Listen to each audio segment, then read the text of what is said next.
conceito de partir o pão é usado pela primeira vez quando Jesus deu graças pelo pão e partiu para distribuir às multidões de 5.000 pessoas, aliás, 5.000 homens, fora mulheres e crianças, em Mateus capítulo 14, versículo 19, e a 4.000 homens em Mateus capítulo 15, versículo 36, como eu disse, além de mulheres e crianças. Embora a ênfase esteja no pão real em algumas passagens, ele claramente fez o mesmo com o peixe também.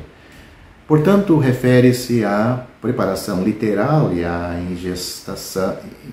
ingestão de alimentos para consumo.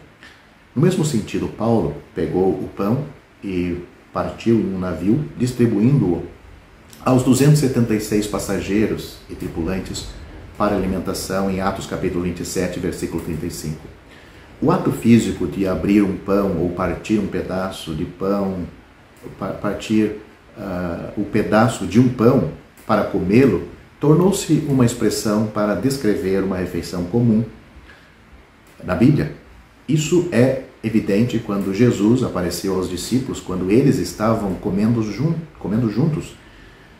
Mais tarde, eles relataram que ele era conhecido por eles no partir do pão. Lucas capítulo 24, versículo 35, era uma refeição. Na instituição da ceia do Senhor, o Senhor Jesus tomou o pão, abençoou e partiu. Mateus capítulo 26, versículo 26, Marcos capítulo 14, versículo 22, Lucas 22, versículo 19. Naquela ocasião, depois de comer a refeição da Páscoa, ele atribuiu um símbolo específico ao pão que ele partia, que representava, disse ele, seu corpo, e ao cálice, que comemora ou lembra o seu sangue. Paulo escreve exclusivamente sobre a Assembleia local em 1 Coríntios, relatando a mesma instituição, chamando-a de a ceia do Senhor. 1 Coríntios capítulo 11, versículo 20. Portanto, este partir do pão específico é uma reunião especial de uma assembleia local, de uma igreja local, que não é para dar nutrição ao corpo, mas para obedecer simbolicamente ao mandamento do Senhor e lembrar dele. 1 Coríntios capítulo 11, versículo 24. Portanto, a expressão do Novo Testamento, partir o pão, pode se referir tanto a uma refeição regular, quanto a uma reunião específica de comemoração de uma assembleia local, também chamada de Ceia do Senhor. Em Jerusalém, as 3.000 pessoas que receberam a palavra do Senhor, da pregação, através de Pedro e outros, foram batizadas e adicionadas à primeira igreja local, ou assembleia local. Lemos, e eles se dedicavam ao ensino dos apóstolos e à comunhão, e ao partir do pão e às orações, ou perseveravam nos ensinos dos apóstolos. O artigo "o" ajuda a distinguir o partir do pão de uma refeição comum, assim como faz a reunião de oração de qualquer outro momento de oração. Apenas 4 versículos depois deste que acabei de citar, porém, diz que estes mesmos crentes estavam partindo o pão em casa, comiam juntos com alegria e singeleza de coração. Atos capítulo 2, versículo 46. Claramente, esta é uma descrição de sua amizade social e interação prática, desfrutando de uma conversa ao redor da mesa em uma refeição comum.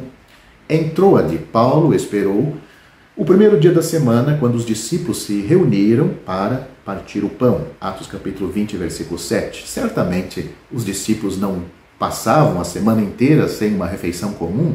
Paulo esperou especificamente para celebrar a ceia do Senhor com a igreja local em Troade, no primeiro dia da semana. Depois disto, Paulo pregou até tarde da noite e Eutico caiu da janela. Depois de ter sido ressuscitado, Paulo subiu novamente e partiu o pão e comeu. O ato de comer, agora está no versículo 11 de Atos capítulo 20. O ato de comer confirma que o pão aqui é comer uma refeição com os crentes da Assembleia de Troas. Teria fornecido sustento para um jovem recém-ressuscitado. muito parecido com a filha de Jairo, em Marcos capítulo 5, versículo 43. Muitos acham que os primeiros crentes frequentemente participavam de uma refeição antes ou depois da ceia do Senhor, a qual Judas se refere, Judas o escritor, não Judas Iscariotes. O livro de Judas, como festas de caridade, está em Judas capítulo 1, só tem um capítulo, versículo 12. Não deveria nos surpreender que os crentes em uma comunhão queiram mostrar hospitalidade e desfrutar de refeições em comum juntos. Provavelmente isto levou à confusão na Assembleia em Corinto e é um aviso para manter as duas coisas bem distintas.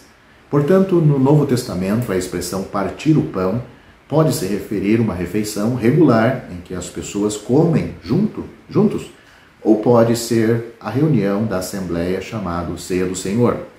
Devemos deixar o contexto determinar qual significado é pretendido quando encontramos esta expressão.